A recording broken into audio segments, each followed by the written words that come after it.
Khallikote murder case रे समुदाय 11 गिरफ। सारा ओडिशा रे बुलुछि 251 एसएसटी 257 फ्लाइंग स्क्वाड। जिला सीमार 48 चेकपोस्ट रे कड़ाकड़ी चेकिंग।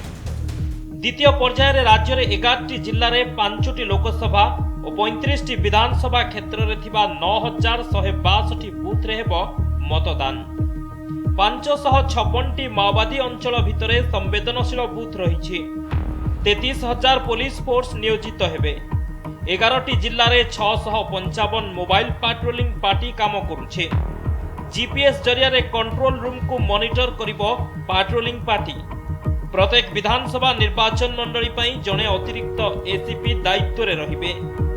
संवेदनशील स्थान रे क्विक एक्शन टीम काम करिबो। संवेदनशील बूथ रे अर्ध सामरिक बाहिनी मुतयन। सीमावर्ती चेकपोस्ट रे चेकिंग करा जाउछे। 257टी फ्लाइंग स्क्वाड बुलुछे। 251टी स्टैटिक सर्वेलांस टीम परिभ्रमण करुछे। 11टी जिल्ला रे रहिछि 18टी EVM strong room.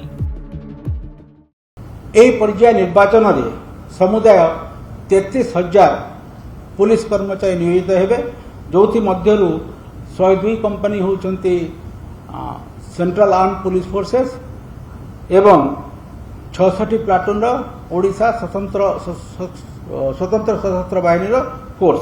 Rank wise जदि आमे देखिबा ए इलेक्शन रे एडिशनल 47 जन, डीएसपी 88 जन, इंस्पेक्टर 236, एसआई एवं एएसआई रैंक रो ऑफिसर 2000, हविलदार कांस्टेबल 11,800 सेतु अधिकांश आपण आर्म्ड रहिबे।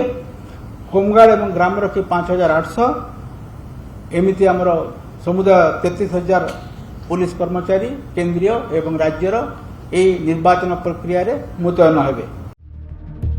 एंटी नक्सल ऑपरेशन को व्यापक करा जाइछे। एयर एम्बुलेंस और हेलिकॉप्टर तैयार रहिछे।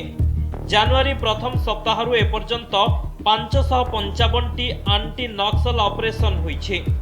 आचरण विधि उल्लंघन नै 9टी केस होइथिबा बेले समुदाय 48टी केस रुजु होइछे। जनवरी मास प्रथम सप्ताहरु 34,000 वारंट इश्यू होइछे। 4,000 पलातकଙ୍କ विरोध रे लटका लागिछे। दफा 107, 109, 110 जरिया रे अभियुक्तଙ୍କୁ दमन करा जाइछे। 42,644 प्रोसीडिंग जरिया रे 47,000 लोकଙ୍କ ठारू निया जाइछि बॉन्ड। भुवनेश्वर कटक रे 3 जनଙ୍କୁ तड़ीपार घोषणा करा जाइछि।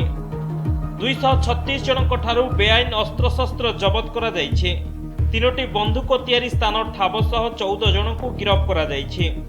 6,41,000 लिटर मद जबत होइछि।